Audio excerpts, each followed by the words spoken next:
तव कथामृतं तप्तजीवनं कविभिरीडितं कल्मषापहं श्रवणमङ्गलं श्रीमदाततं भुवि गृह्णन्ति ये भूरिदा जनाः।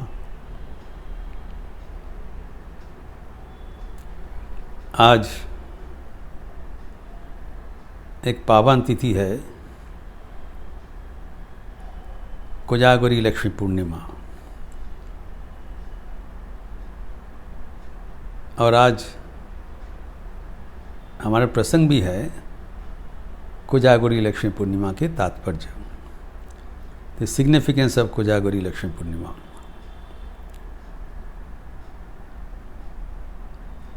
आज महालक्ष्मी का पूजा है। बेलूर मठ तथा मठ के अन्य केंद्र एवं लखनऊ अष्टम में भी पूजा होगी। पूजा का कार्यक्रम का विस्तार हम लोग ऑलरेडी हम लोग भेज चुके हैं। तो आज का जो अनुष्ठान है वो बहुत ही महत्वपूर्ण अनुष्ठान है। इसके लिए आज पूजा के बारे में थोड़ा चर्चा होना ज़रूरी है। हम देखते हैं ये पूजा में जो देवी आराधिता होते हैं उनका प्रणाम मंत्र में ही उनका परिचय निहित है। आज भी ये मंत्र उच्चारित होगा। इसके लिपि भी आपको पास भेज दिया जाएगा।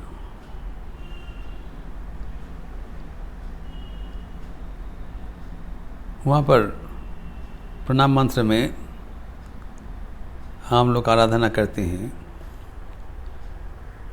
ओम विश्वरूपस्य भार्यासी पद्मे पद्मालये शुभे सर्वतः पाहि मां देवी महालक्ष्मी नमोस्तुते।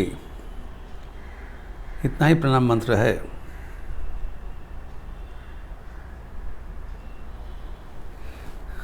तो पहले बताया शुभे, शुभा कांति युक्ता। लक्ष्मी का कांति सबसे सुंदर है। हम लोग कहते हैं लक्ष्मी श्री। और वो पद्मा है, अर्थात कमल उसका आसन है। कमलासन में बैठते हैं। हमारे हृदय मध्य जो कमल है उसके ऊपर अधिष्ठात्री है। एवं पद्मालया है, अर्थात पद्मा ही उसका निवास है। न केवल बैठते हैं, वहाँ पर वो रहते हैं। और वो देवी है, सर्वश्रेष्ठ नारी है।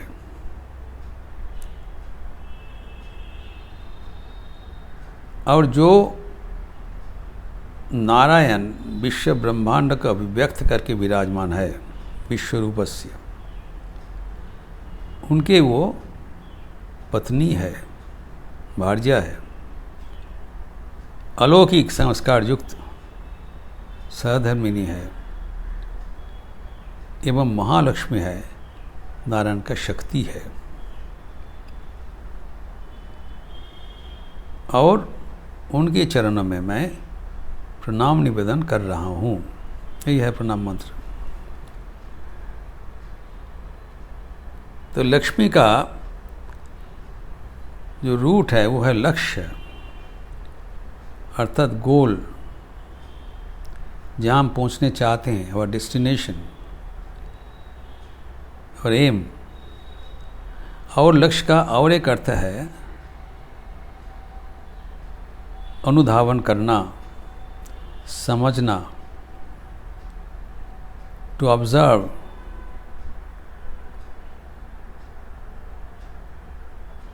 जो कुछ हम लक्ष्य करते हैं, समझते हैं, ये सब लक्ष्मी के विभूति के अंतर्गत है।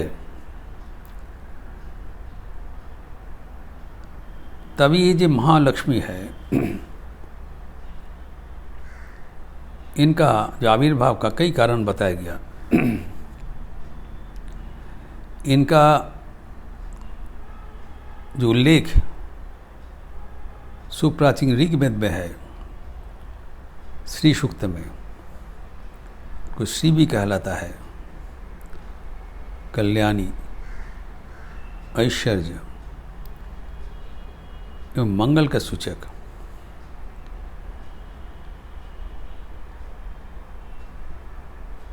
और ऐसे ही कहा जाता है, महर्षि भृगु और ख्याति के एक कन्या थे, इसलिए भार्गवी भी कहलाता है। और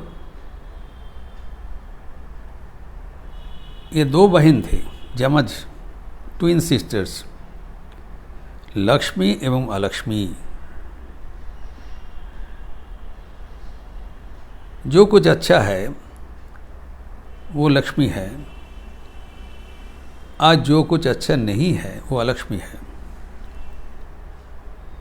but two are complementary to each other, दोनों में ही सृष्टि संपूर्ण होता है।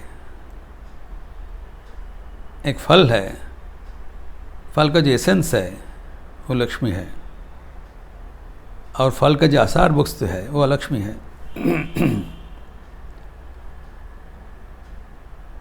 तो हमें अलक्ष्मी को छोड़ना पड़ेगा, लक्ष्मी को ग्रहण करना पड़ेगा। और लक्ष्मी का उल्लेख पुराण में आते हैं, जब भगवान कूर्म अवतार रूप से आए थे तब समुद्र मंथन हुआ था, और समुद्र मंथन के बाद समुद्र के भीतर से लक्ष्मी का आविर्भाव हुआ, अमृत कलश लेकर, जिसके लिए देवतागण दानव के ऊपर विजय करने के लिए इतना प्रयास किया था। और वासुकी के साथ मेरु पर्वत रखते हुए समुद्र को मंथन किया, इसीलिए उनका सागर का कन्या भी कहलाता है।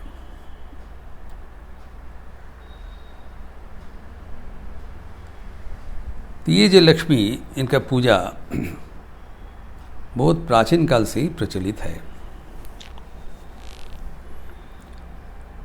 दीपावली का समय भी लक्ष्मी पूजा होती है, लेकिन आज का अनुष्ठान है कोजागरी लक्ष्मी पूर्णिमा।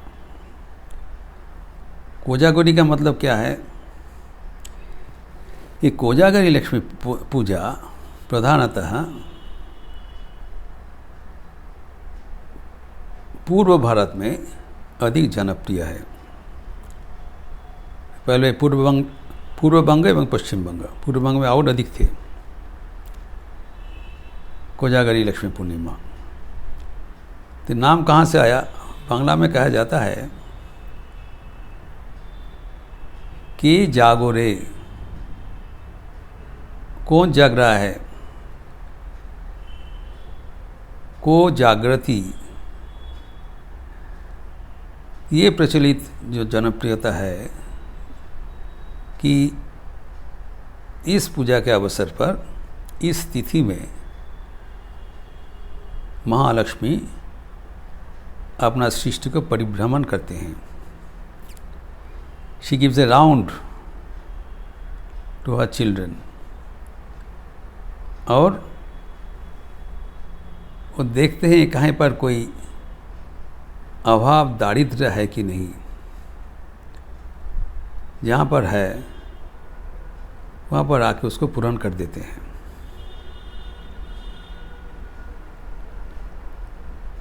तो ये शारद पूर्णिमा में उद्यापित होती है, आश्विन मास महीना के पूर्णिमा तिथि में, जो नवरात्रि के बाद पंचम दिन में, विजयादशमी के बाद पंचम दिन में पूर्णिमा तिथि होती है, और दीपावली के अमावस्या के 15 दिन पहले ये पूर्णिमा तिथि में हुई। ये पूर्णिमा तिथि का जो विशेषता है, इसको इस दिन चंद्रमा का जो किरण होता है वो अमृत वर्षण करते हैं। वो किरण जो धारण करेगा उसको भी अमृत जैसा अमरत्व, अमृत जैसा प्राण, शक्ति, ऊर्जा सब प्राप्त होगा। इसलिए आज का रात, कोजागरी पूर्णिमा की रात बहुत महत्वपूर्ण है। और सब रात्रि जागरण करते हैं कि कब माँ का परिभ्रमण होगा, और वो आके खबर लेंगे अदृश्य रूप से।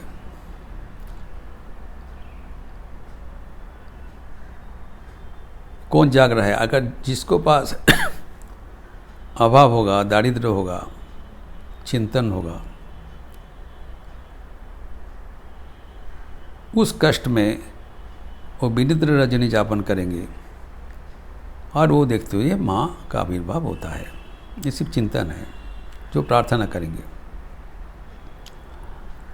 नाउ ये जो इसका जो उनका परिदर्शन के बाद, ये सिर्फ कहानी नहीं है।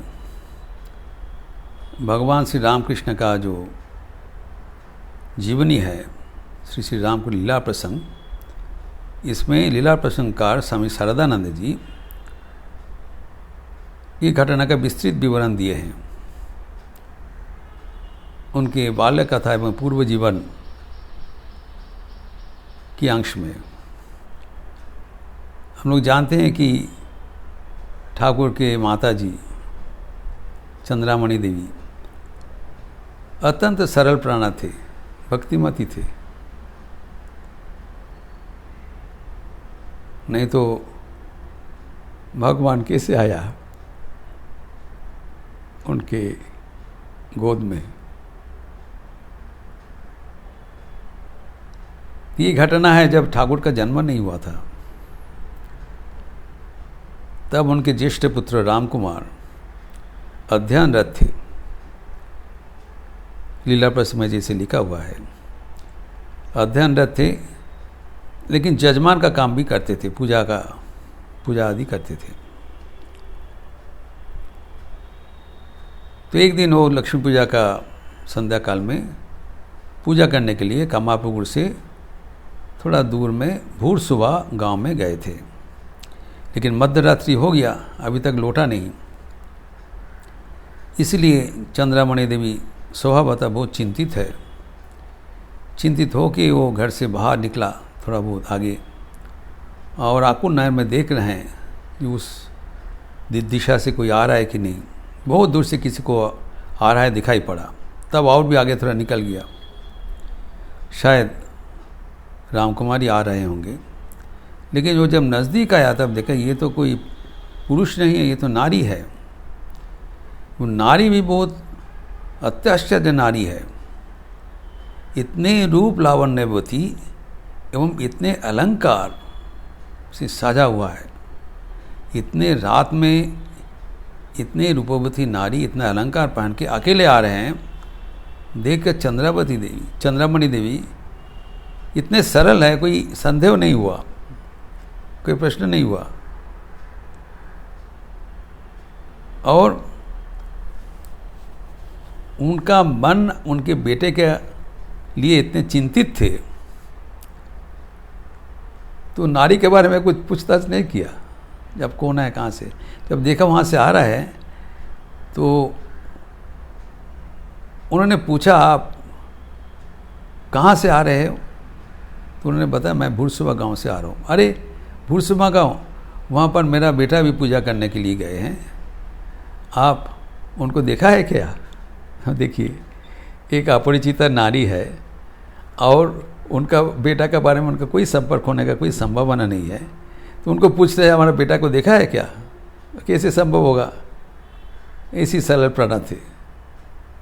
लेकिन आश्चर्य होकर ये सुना कि ये नारी बोल रहे थे, हाँ हाँ, उन्होंने जिस गृह में गया है पूजा करने के लिए, मैं वहाँ से ही आ रही हूँ और थोड़ा देर बाद ही वो आके उपस्थित होंगे, आ रहे पीछे।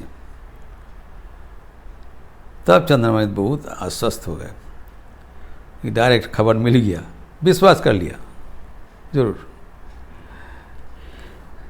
तब उन्होंने बताया, देखो रात बहुत गंभीर हो गया, अभी तुम अकेले हो, अभी इस समय में तुम्हारे अकेले जहाँ पर जा रहे हो जाना उचित नहीं होगा।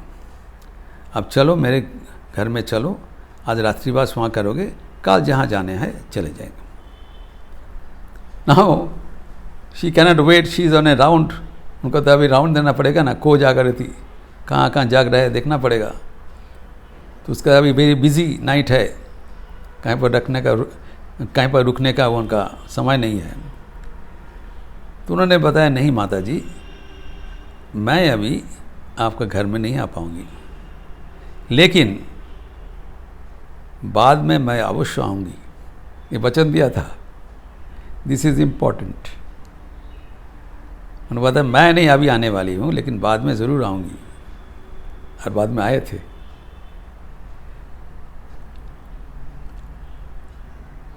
बोल के वो जो लाहा, धर्मदास लाहा का जो उनके बगल में कमारपुर के ठाकुर के गृह के बगल में है, उनका धान का जो रखने का जगह है, धान है मोराई, वहाँ पर चले गए। तब चंद्रमणि देवी का संदेह हुआ, अच्छा इतना अलंकार पहने हुए ये कौन है? ये तो कोई साधारण नारी नहीं है, ये तो अलौकिक है, और आज लक्ष्मी पूजा भी है, ये तो लक्ष्मी देवी नहीं है। तब उनका दिमाग में आया, तो तुरंत जाके वो जहाँ पर वो गए थे, लाहा बाबू का जो धान का जो मराई है, धान को रखने का जगह है, लेकिन उनको ढूंढते हुए भी नहीं मिला। तब घर में जाके अपने पति को, क्षुदिराम चतुर्वेदी को बताया, ये सब घटना बोली है। तब क्षुदिराम ने बताया, तुम बड़ा भाग्यशील हो, तुमको लक्ष्मी माता का दर्शन हुआ। जब राम कुमार घर में लौटे तो वो भी समर्थन किया कि स्वयं माता जी आए थे, आपको कृपा करके दर्शन देके चले गए।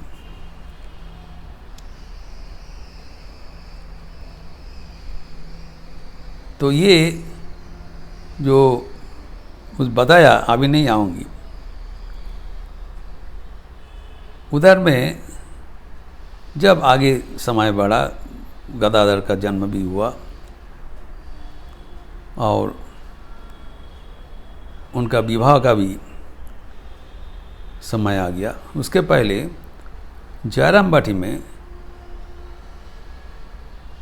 रामचंद्र मुखोपाध्याय का भी एक घटना है। गरीब ब्राह्मण थे, सद ब्राह्मण थे, लेकिन उनका संसार में आर्थिक कष्ट था।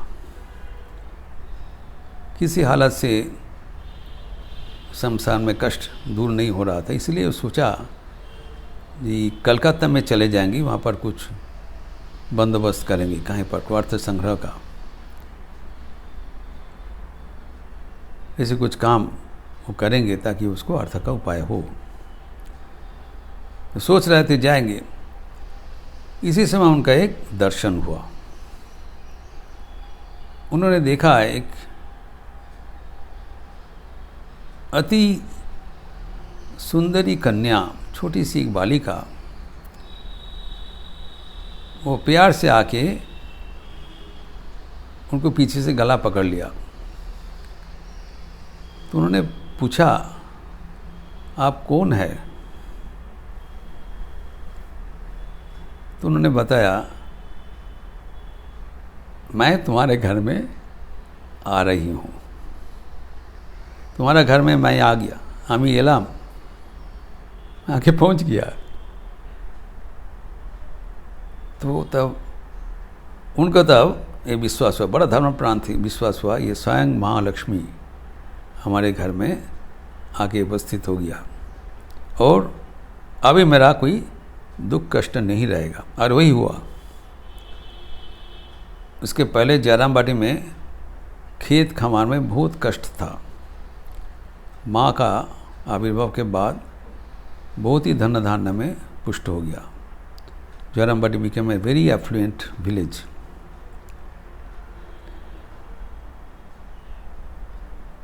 उनके माताजी श्यामा सुंदरी देवी का भी अनुरूप अनुभूति हुआ था।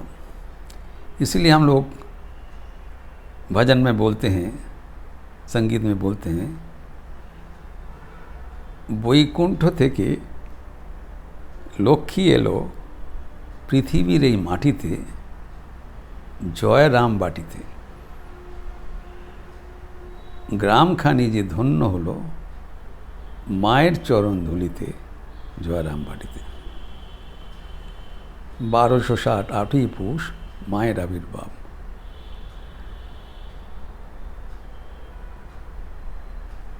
तो माँ का आज जो आविर्भाव है, त्रिताप का ताप हरण करने के लिए माँ का आविर्भाव हुआ था।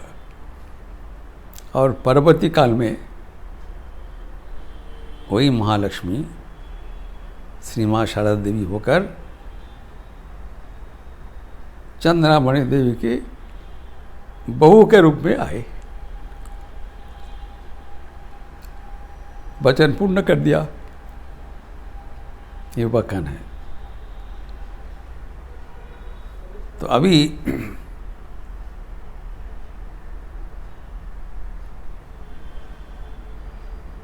ये जो जन्म वृत्तांत है,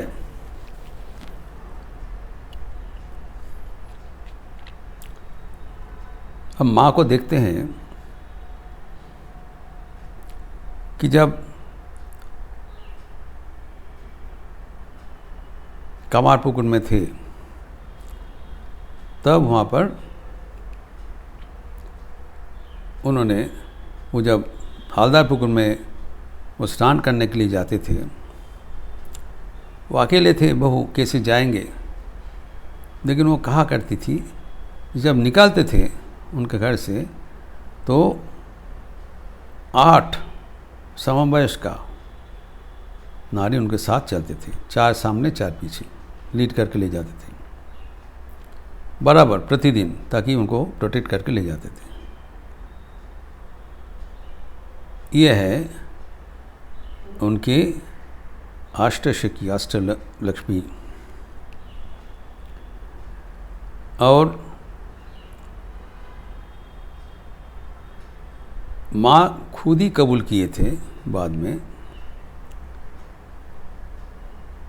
जो वही महालक्ष्मी है। एक दिन जब उनका परेशान अवस्था देखते हुए एक भक्त ने पूछा कि माँ, आपका ये जो चल रहा है चारों ओर, राहु और ये सब को लेके, ये आपके जीवन के साथ सामंजस्यपूर्ण नहीं है, ये क्या माया है? माँ बोला, माया नहीं तो क्या है? मैं तो वैकुंठ में नारायण के पास में बैठने वाली लक्ष्मी हूँ। This is just a मियर play. Thakur के विशिष्ट भक्त मानवमान मित्रों भी देखा था कि स्वयं माँ लक्ष्मी श्री माँ का देह धारण करते हुए विराजमाना है।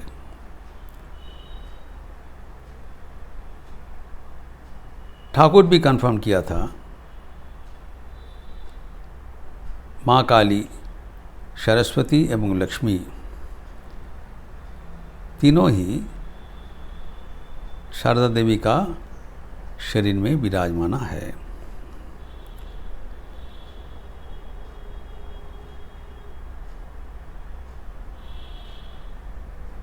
तभी जो अष्टसखी का बात जो कहा गया था,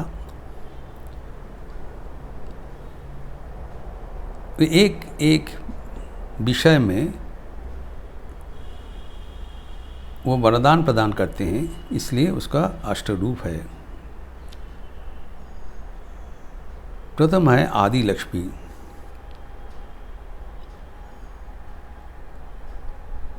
प्राइमोडियल एनर्जी, वो हमारे शक्ति का उत्स है। उसके बाद धान्य लक्ष्मी, जिस समय में ये लक्ष्मी पूजा होता है वह है हार्वेस्टिंग सीजन, शरद काल में।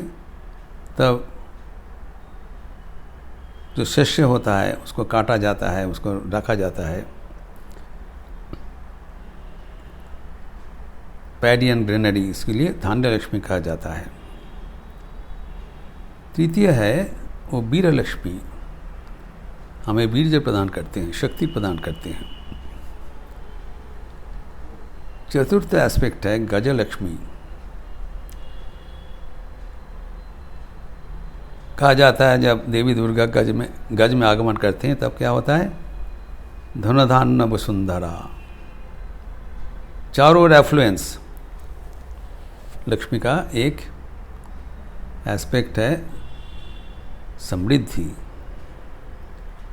अबंडेंस ऑफ क्रॉप्स, कोई कष्ट नहीं रहेगा।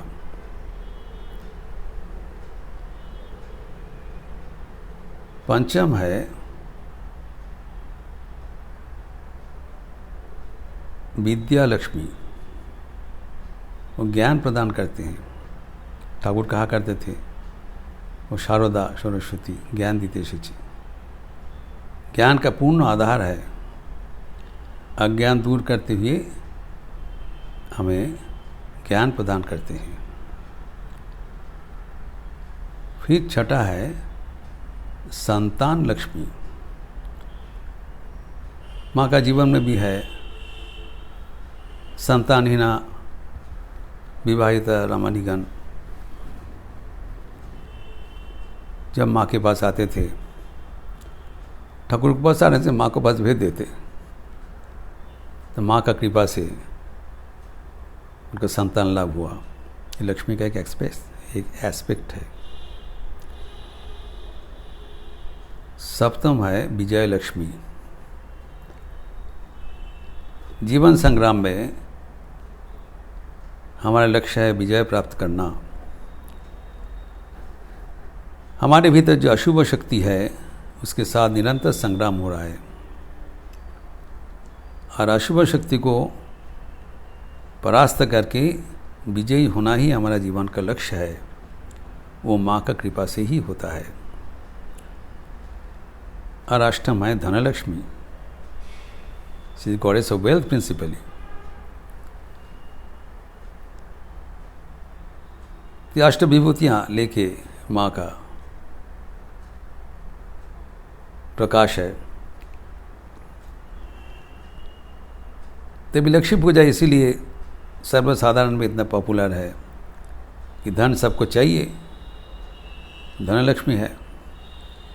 अब एक प्रश्न उठता है कि रामकृष्ण मठ एवं मिशन में जो धनलक्ष्मी के इतना पूजा क्यों हो रहा है? क्योंकि ठाकुर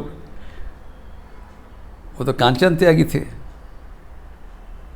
वो धन से दूर था, और ये सन्यासी वृंद ये तो धन से दूर रहता है, तो माँ का क्यों आराधना कर रहे हैं?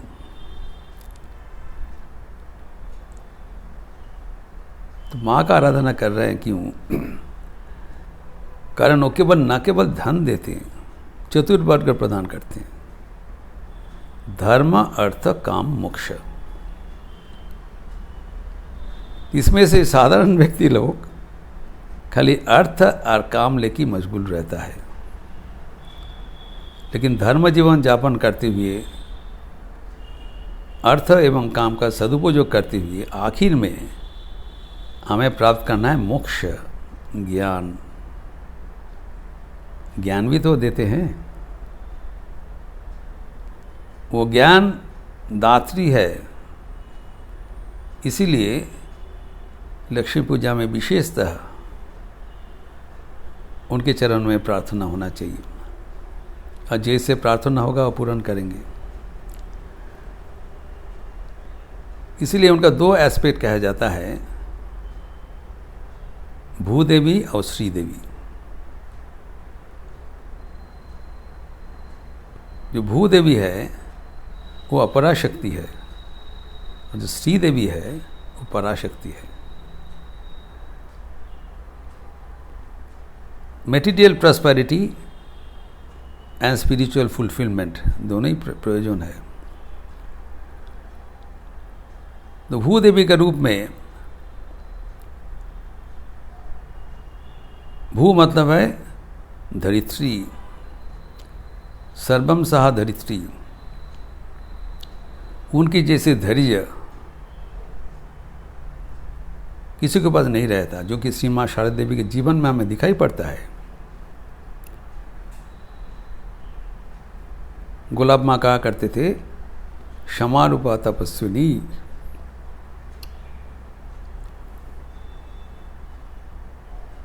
ठाकुर के पास चुना हुआ भक्त जब जाते थे, लेकिन इसको कमजोरियां हैं, कमियां हैं, ये सब माँ के पास जाते थे और ये अवलीला से सबको ग्रहण कर रहे हैं। भूदेवी है, खुद ही कहा करते थे, हमारे पास चिट्ठी का साड़ी भेज दिया, प्रिंटेड साड़ी पाठिए दिए। Streams of ants crawling in darkness. Thakur ये गुरु दायित्व उन्हीं के ऊपर अर्पण किए थे। जाने के पहले बताया,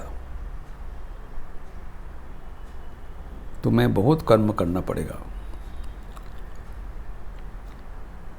कलकत्ता का अनगणित नर नारी अंधकार में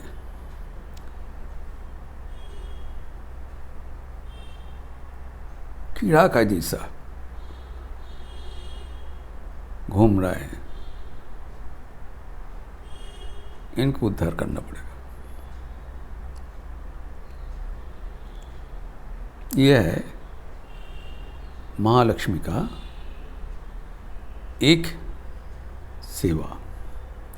दूसरा है श्रीदेवी, आध्यात्मिक चेतना, आध्यात्मिक ज्ञान, आध्यात्मिक ऐश्वर्य से भक्तगण को हृदय मंदिर जागृत कर देना है। आज लक्ष्मी पूजा के अवसर पर हम लोग माँ की वह श्री देवी का जो रूप, उसको आराधना करेंगे, माँ की चरणों में प्रार्थना करेंगे कि कृपा करके हमारे जीवन में सच्चा भक्ति प्रदान करे, ताकि हम भगवान का चरणों में आध्यात्मिक ज्ञान लाभ करते हुए जीवन सफल कर सकें।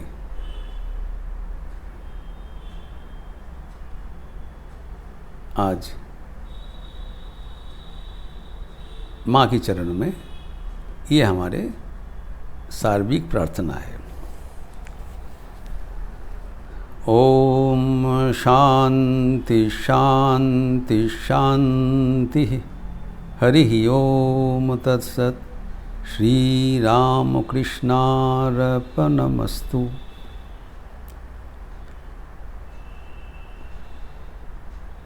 आज जिसे कहा गया है लक्ष्मी पूजा, शाम को कार्यक्रम के अनुसार शुरुआत होगा, जिसका विस्तृति आपको भेजा गया है। लक्षणीय है कि यद्यपि ठाकुर के संध्या रति सूर्यास्त के बाद आधा घंटा बाद शुरू होता है। तो लखनऊ का सूर्यास्त का समय अनुसार 6:05 में ठाकुर के संध्या की शुरुआत होगा।